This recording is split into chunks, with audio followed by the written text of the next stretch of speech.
you perform an upgrade on a codec. Okay, what all things you need to keep in mind before you perform an upgrade. So your upgrade and the troubleshooting would be both covered in the same scenario. So you got a case, or maybe you got a codec and you want to perform an upgrade. The first and the foremost thing you would need to do is you come and open the web interface of your codec, and first you need to validate what is the codec model, number one. And second, you need to validate what is the software version that we have on this machine. Okay, so these are the two things. Now you found that the version is old and I need to upgrade the software. I check the version, it says MX800.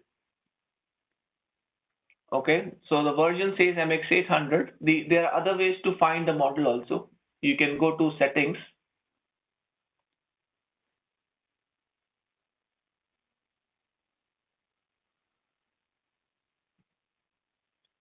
You can always go to settings and then click on status here. And click on, so these are the status for all the settings and all the hardware peripherals we have connected to it. And if you go to this option, system unit, it gives you more detail about the software image which is currently loaded and the name of the file you require. This name of file is very important.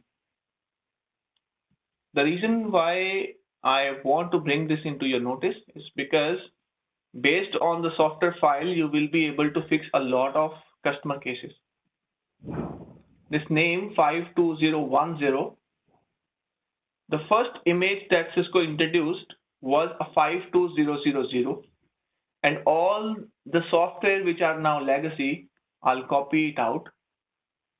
All of these used to have the same file.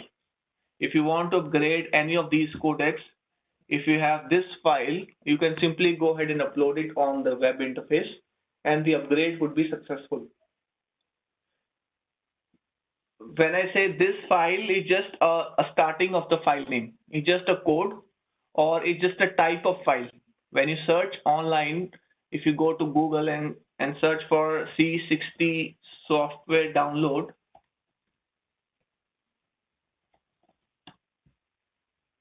and you find out the software which are there in Cisco portal,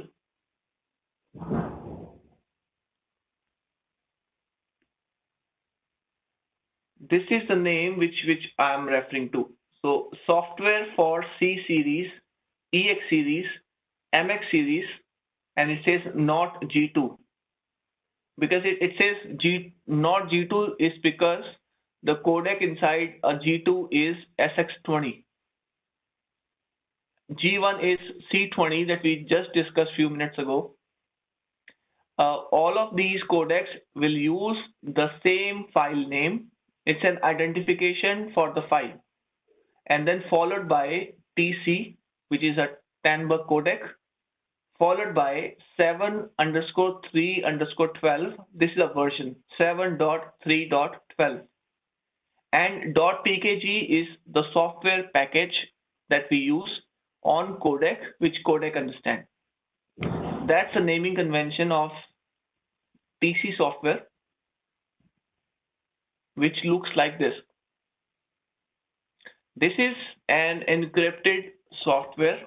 So if when you're making calls, you want to enable encryption, you want to have SSH, HTTPS, all those features, this software file will have those features by default.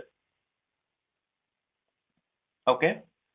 If you see any file name which is similar to this but ending with 1, so instead of 0, if it says 1, it's a different software comparing to this one. But you can still upload it on the same codec. If you see any image with file name like this that has a 1 in here, now go and find it out. It's here 52001. It says software for C series, EX series, MX series, not G2, but it says non-crypto. It means it's a non-encrypted software.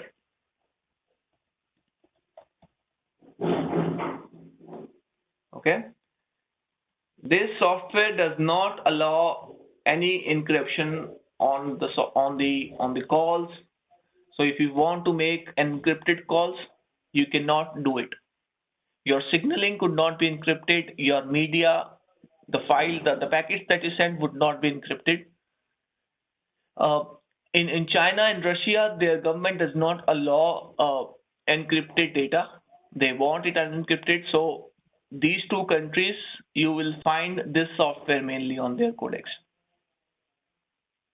And when you send replacements, they will request to send out the new codec with this type of software installed.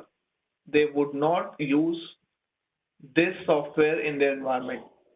Apart from those two countries, rest all of the countries use this software which is encrypted. Sometimes during upgrades, people do not focus on this part and they simply download the last file because it's easy to look at and it's easy to download. People just download this file. If they previously had this software and if they try to perform an upgrade to this software, it will start asking for a license. So moving from an unencrypted software to an encrypted software or vice versa.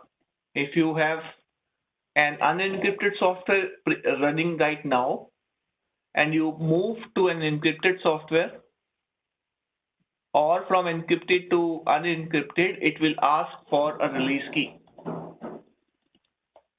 It does not matter that you are doing a minor change. Even if you have version 1 installed and you're going to 1.1, if one version is encrypted or unencrypted and the other version is the opposite of it, it will ask for a release key. And customer will get confused at that stage that why it's asking me for the release key, although it's a minor change. And if you do not focus on what software file name he has uploaded, you will start troubleshooting the same problem. You might check, okay, the licenses are there. So like this one, if I check this, I can do X command system unit release key list. I can run a command to see what all versions of release keys are there. So it says TC7 and it says TCNC. So Cisco Codec non-crypto 7. It means this has a release key for both versions. If the second option is missing here in the list, and if I perform an upgrade and I just download the non-crypto software, this one, and upload it, and if system does not find this key, right now it's there, so if I just take this off, and if system does not find this key and I upload non-crypto software, you will see a missing release key error message, even for the same version. Yes, if they change the file name to a crypto, and you think it's wrong, one easy way to understand would be once you upload the file, you can come back to that screen that I just showed you. You can go to status, go to system information. They can change the file name, but they cannot update it here. It's the software that will update the info. So you can compare it here. If the last digit is 0, it's a encrypted software. If the last digit is 1, then it's a non-crypto. Changing the file package name would not change the name here. It will be by default whatever is coming from the software. Okay. So coming back to the previous screen. So 5200, anything ending with 0 is encrypted. Anything ending with 1, this one, would be a non-crypto. 52010, this part This is for SX20 codecs. You cannot install this software on SX20. You cannot install this software on C20. It would not work. There are specific packages for specific units. You have to install that version itself. There are chances wherein customer may just upload one file and might be thinking that the same file will work for other models also. So it may or may not work based on the model that you have. So this will be an encrypted file, SX20 S52011 would be unencrypted file. So this one, when it comes at the end, it will be a non-encrypted software. Then S52020, this is for SX80. S52030 is for DX. 70 and 80, I think. And S52040, I think this is for WebEx, RoomKit and all rest of the products. I think there is one more for board. But yeah, this is all that we have. Anything which has 0 at the end is an encrypted software. So whenever upgrade fails, whenever it asks for a release key, first you need to look for the list of keys he has, running this command like release key command to understand what all keys are there and what is missing. And then you can go ahead and verify the file name, because that could be one of the problems. In the last 8-9 years, I've never seen any upgrades failing because of the application. It never happens. It is because of the problem. The file name does not match. Moving from unencrypted to encrypted has caused some problems, or they have not followed an upgrade path. That is what caused problem. One more info. If you are moving from a very old version to a higher version, always pick the odd number. If you're moving from version 1 and you're going to 7, upgrade to any version of 1, then upgrade to any version of 3, then upgrade to any version of 5, and then upgrade to 7. Pick up the odd number or pick up the even number if you want to. Okay, that will give you a better view of how the upgrade path should be followed. So yeah, just keep upgrading it in odd numbers or even numbers.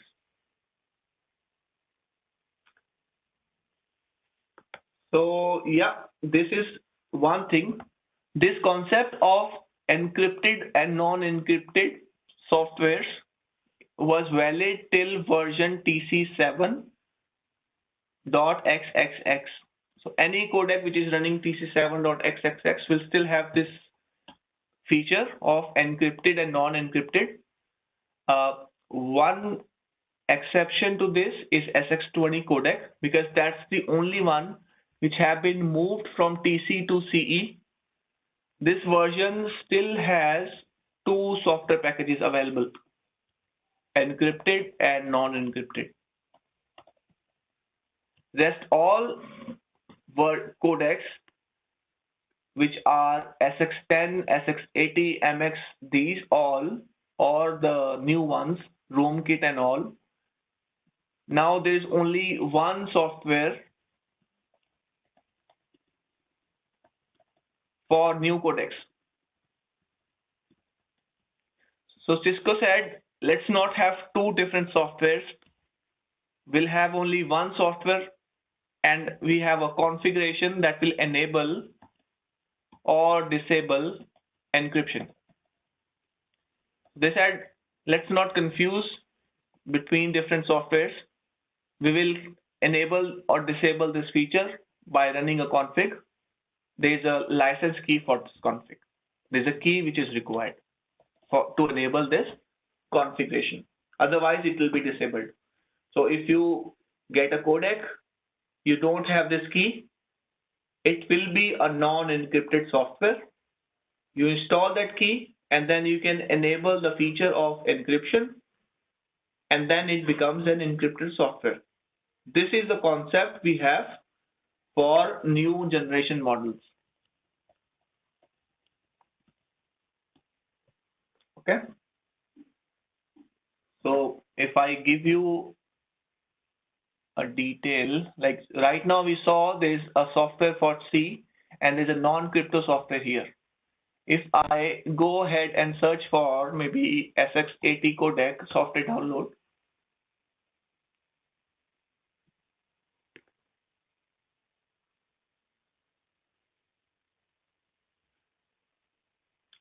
we don't have two, one at the end here. There's only one software for the codec. Okay, there's only one PKG file. There are no two PKG files here. This file is for CUCM. If you want a call manager to perform upgrades instead of the codec interface, this is the file that you would require. So you upload this file on CUCM. CUCM will push the files to all the endpoints that are there in your company.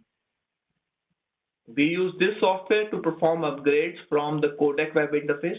So this will be a manual effort, accessing each and every codec one by one, uploading the file. This is one file which you can use for upgrading it through CUCM. This is a CE software bundle. So now new models, only new models have this new addition to it. They have a new bundle. Within this bundle is quite large.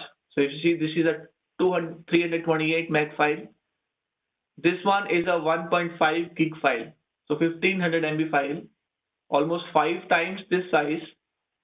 This has a bundle for SX, MX, Cisco Room Kits, DX7080. So it's an all-in-one package for CUCM. You can upload this to CUCM, and the same file could be used by all the codecs. If you want to have individual files for individual codecs, then this will be a file, or you can simply upload this file to your CUCM, which is an all-in-one package. It includes software version for all the codecs, which supports CE, of course. Okay. So yeah, that's all about softwares. So we discussed this U-boot process. This is our codec. Consider there is a flash on our unit. So there's a disk which is located on the codec where all the files are saved. If I purchase a codec today, so consider that I bought this codec today. Codec will have a partition on the flash drive. So we have an option. So just like routers, there are two flash on there. We have one flash with a partition on it.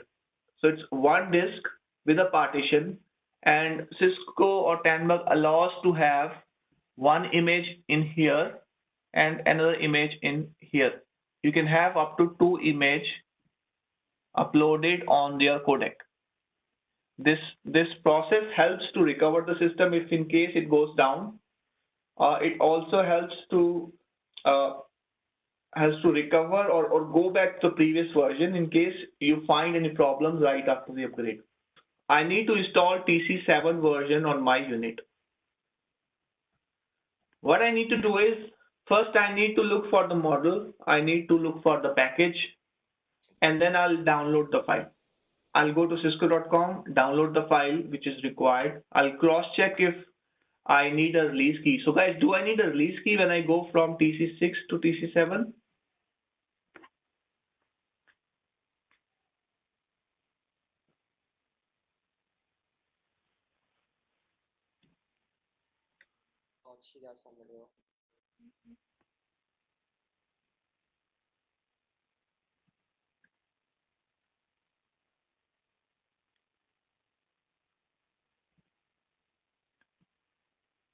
So you're on this version 6.1 or something. There's a removal of license requirement from 7. 7.1. Okay. So the question was a little tough, so I thought of answering myself. So if you are on version 6.0, 6.1, 6.2, and you have upgraded to these versions, it will ask you for a key because you're still on 6. The key removal was introduced in 7.1, but 7.0 was already there. So that's why if you upgrade from this version to this version, it will ask you for a key, or maybe this version, it will ask for a key.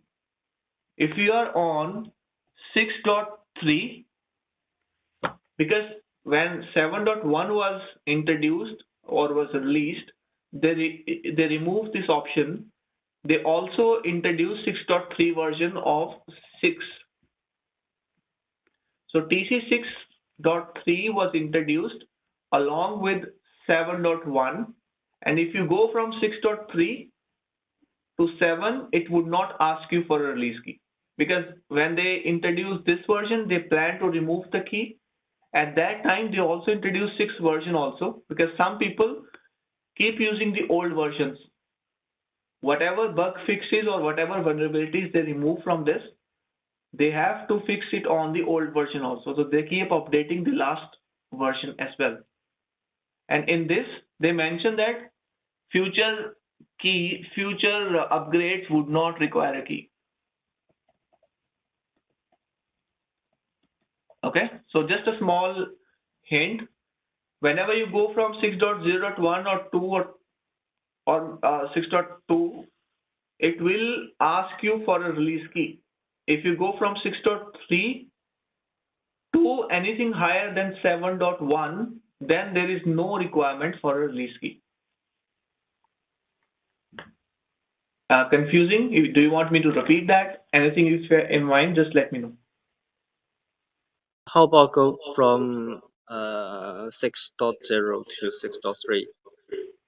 It does it need a release key? No. So moving this way is always key free, because it's a minor upgrade. There's no requirement for a key when you go in this direction. Okay. So if you are on version 6.0, you can go to 6.3, no requirement for a release key, and then you can go to 7.2 or 7.1, then it would never ask you for a key. But if you go from 6.01 or 2 to 7.1 or anything, this version itself is not aware that the future keys would be required. So it will keep asking for that key right from the upgrade side. Okay.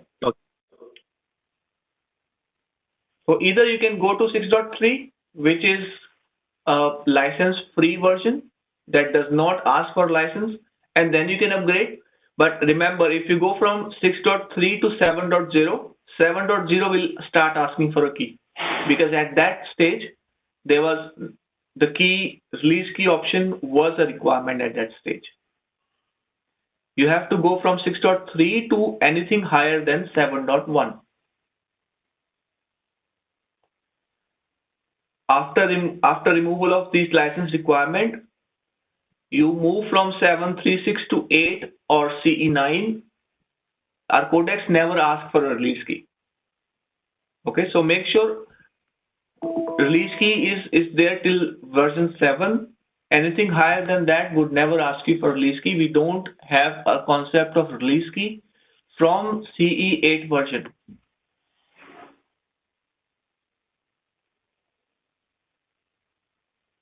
If customer is running CE8 or CE9, unit should never ask for a release key. Apart from this one problem which I've seen in past, wherein if the problem is with the CE code, it start asking for a release key. Then we have to go back to TC7, install the key and come back here. But just forget that part.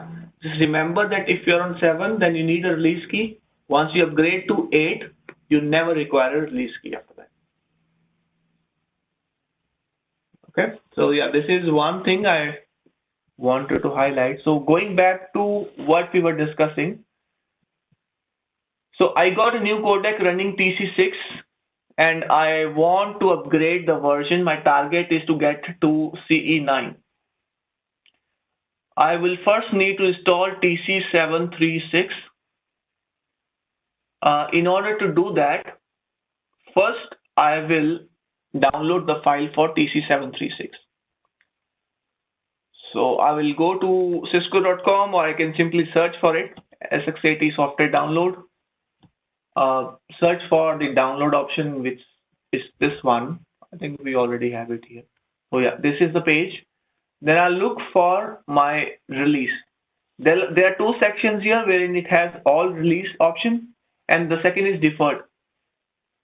Cisco, you know, whenever there's a vulnerability, they'll remove that specific version from the list and put that in deferred, and you would not see an option to download the file.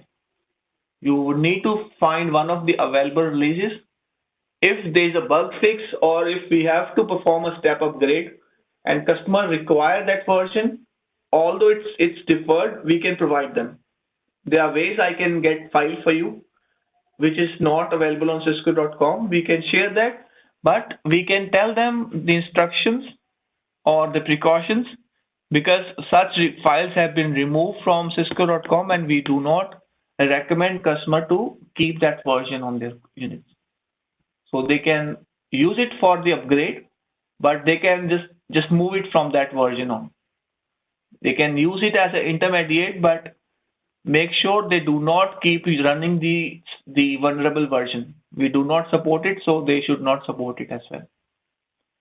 So we'll download that file like 7321. 736 is not there, so probably I'll use this one. So we'll download this file. I won't show this one because otherwise we have to perform two upgrades. I'll just tell you the steps. So I download the file, then I will go to my codec web interface, and then I will go to maintenance software upgrade. Here it will tell you the current version. And yeah, this is what we discussed. Successful downgrade to TC6 or lower requires a valid release key to be entered. So yeah, as I said, 6.3 is when they mention that no release key is required. So anything below that will still ask you for release key. That's what is mentioned here. I need to choose a file, locate the file, and I need to open it, and I need to install it. The moment I click on install, this is not the right file. This is just for demonstration. First thing that happens is uploading new software. So the moment I go ahead and start upgrading, the first thing is uploading new software. The second thing that happens is extraction.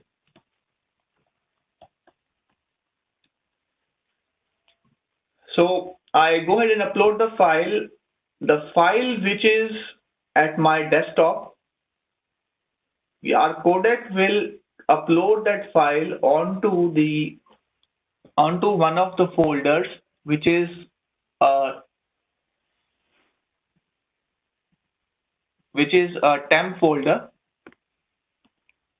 So there's a folder named TMP, which is on the root level inside the codec. So I'm just telling you the background events. You need not to understand much of this, but yeah, just for your overall understanding that how things work is, you upload the file in the backend. That file gets uploaded to a folder called temp. File is renamed to pkg. So right now the file name is 5200 something something something .pkg. They remove everything and just rename it to pkg. Once this file is uploaded, codec sends an API to start extraction of the files. So codec starts extracting the files onto the second image. So when I purchase a device, it will only have TC software, TC6 software in here. and this one would be empty. This one is an empty image. Codec will send an API saying that there's a package file in temporary folder. Can you go ahead and install it in inactive partition? So right now the inactive partition is 2.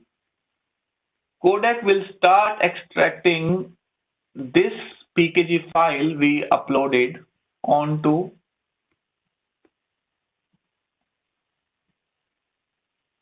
this partition. So right now it's just uploading. We are still at number 1 point, which is this one uploading. Once this uploading is done, Codec will send an API to start extracting the file to the inactive partition.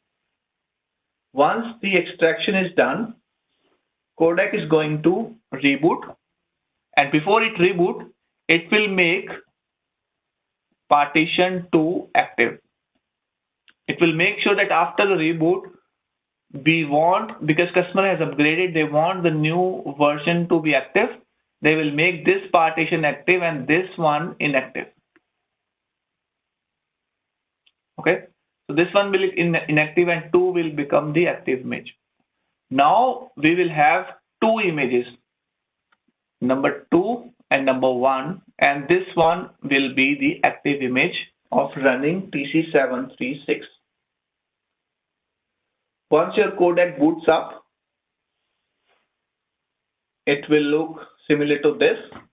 I'll just skip this upgrade right now because there's a different codec that we will be upgrading into. So right now it's already CE14, but if I go to, so consider that we upgraded to 736 and we see 736 over here. And if I go here and I click on system recovery, software swap, I will see current version, which is 736, and then I'll see the old version, which is TC6 in here. And it gives me an option to switch software. What it means is we will have number 2 image working and we will have inactive image of TC6. Whenever you want, you can make this image active also.